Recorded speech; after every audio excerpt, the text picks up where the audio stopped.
저희가 이제 추석이 되면은 음식들을 많이 먹죠. 많은 음식들을 먹고 또 많은 것들을 즐기고 하는데 대표적으로 이제 추석 때 먹는 게 이제 송편이 아닌가 싶습니다.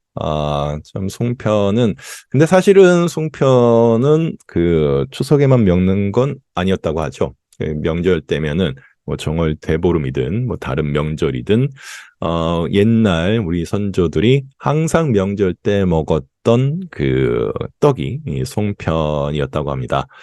근데 뭐 저희들에게는 뭐 이제 추석에 어쨌든 뭐 대표적인 음식이 바로 이 송편이 아닌가 싶은데요. 송편이 뭐 언제적부터 이게 그 먹기 시작했는지에 대한 것은 뭐 자세히 알기는 좀 어려운 부분이 있긴 있는데 어쨌든 농사를 짓는 그런 입장에서 풍년을 항상 기원하고 그리고 어느 정도 이제 추수의 그런 즈음에 맞이해서 먹었던 음식이었던 거는 맞는 것 같습니다.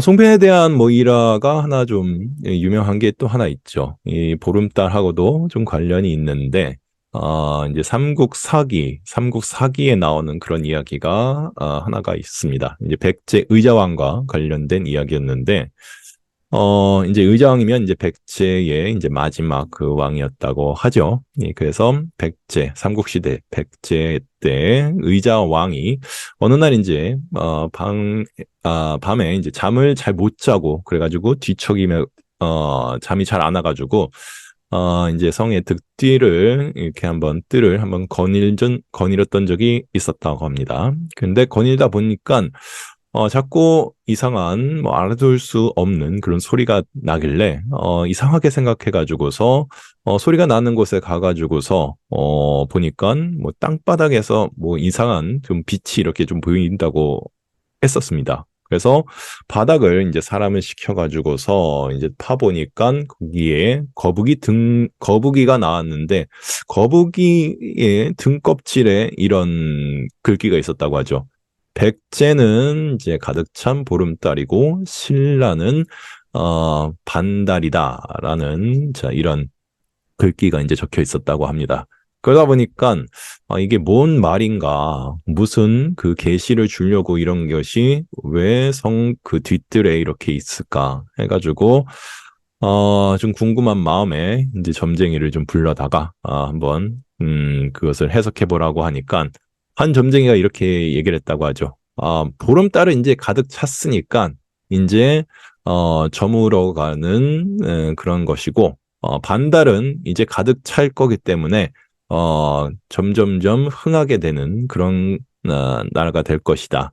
곧 이제 백자는 이미 보름달이니까 곧 망하게 될 것이고 신라는 이제 반달이니까 점점 더 흥성하게 되는 그런 나라가 될 것이다라는 그런 눈치 없는 전쟁의 말을 듣고서 의장이 굉장히 화를 냈다고 하죠. 그래서 그 말을 듣고서는 바로 점쟁이는 사형장의 이슬로 이제 사라졌다고 하는데 결국에는 그 점쟁이의 말이 맞았죠.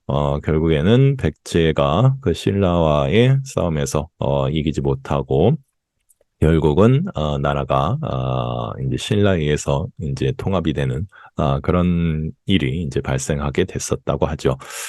그래서 항상 이제 송편이 반달의 모양을 가지고 있었다는 게 이 점쟁이의 말이 그 당시 이제 굉장히 그 큰 이슈가 돼가지고 이웃 나라였던 이제 신라에도 이제 굉장히 유명해진 그런 말이 됐다고 합니다. 그러니까 신라 사람들은 이제 기분이 좋아서 계속 이제 그 이 떡을 이제 계속 이제 만들 때 반달 모양으로 이제 만들어 가지고서 송편이 이제 그때부터 이제 탄생하게 됐다는 것이 삼국사기에 나오는 그런 하나의 그 송편에 대한 유래가 되겠습니다.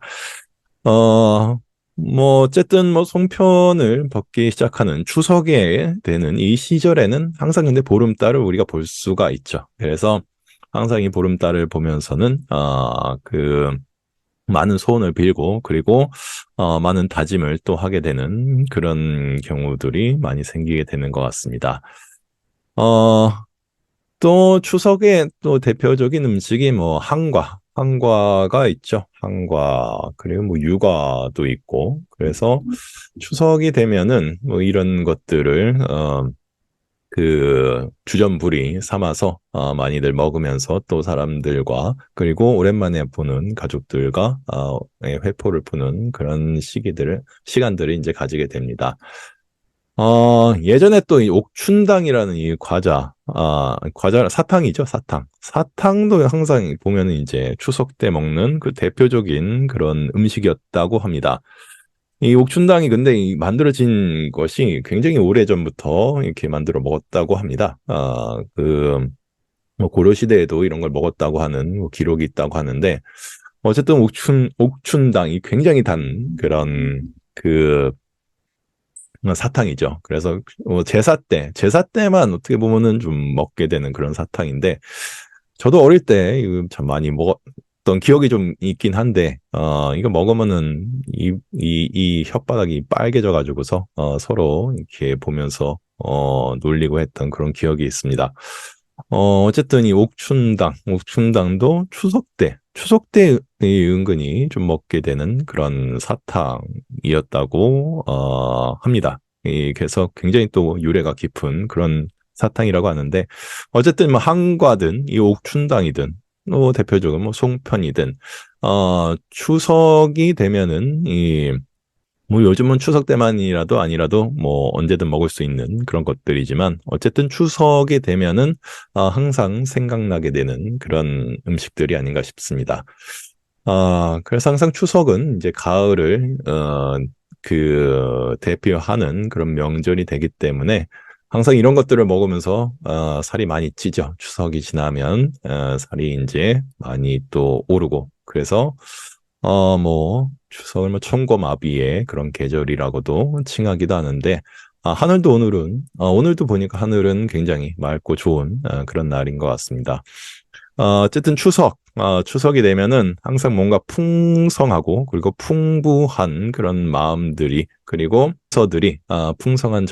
풍부한 정서들이 함께 공유할 수 있는 그런 날인 것 같습니다. 그래서 아직 뭐 내일, 그 화요일까지 연휴가 또 지속이 된다니까, 뭐 여행을 함께하는 그런 시간을 가지셔도 좋을 것 같고, 아니면 또 집에서 또 가족들과 즐겁게 그리고 휴식을 취하는 시간이 되셨으면 좋겠습니다. 추석을 생각하면서, 그리고 또 이런 맛있는 부리거리들을 항상 옆에 두고서 넉넉하게 보낼 수 있는 그런 추석 연휴가 되시기를 바라겠습니다.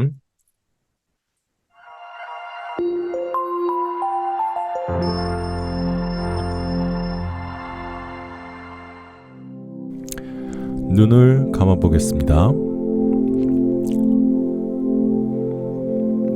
편안하게 자리를 잡고 허리를 똑바로 해보겠습니다.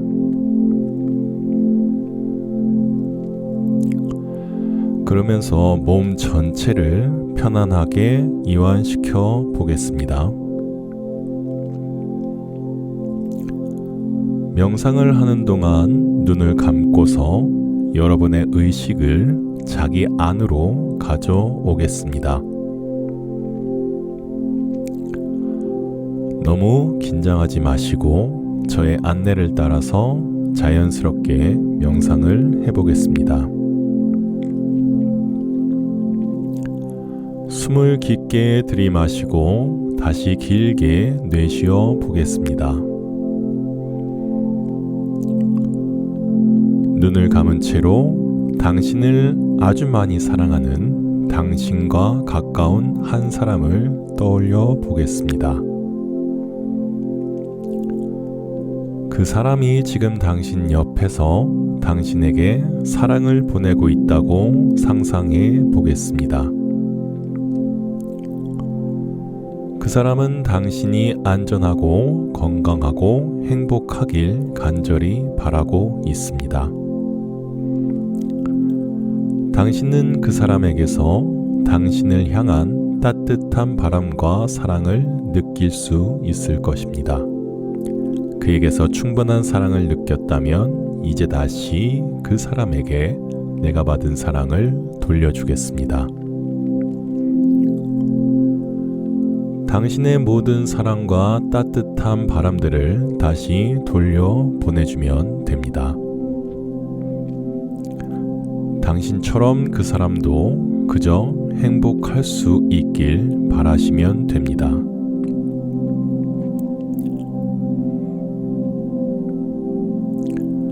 내가 사랑하는 당신이 평안하기를, 행복하기를, 고통에서 자유롭기를. 내가 바라듯이 내가 사랑하는 당신이 안전하기를, 건강하기를, 평안하고 행복하기를.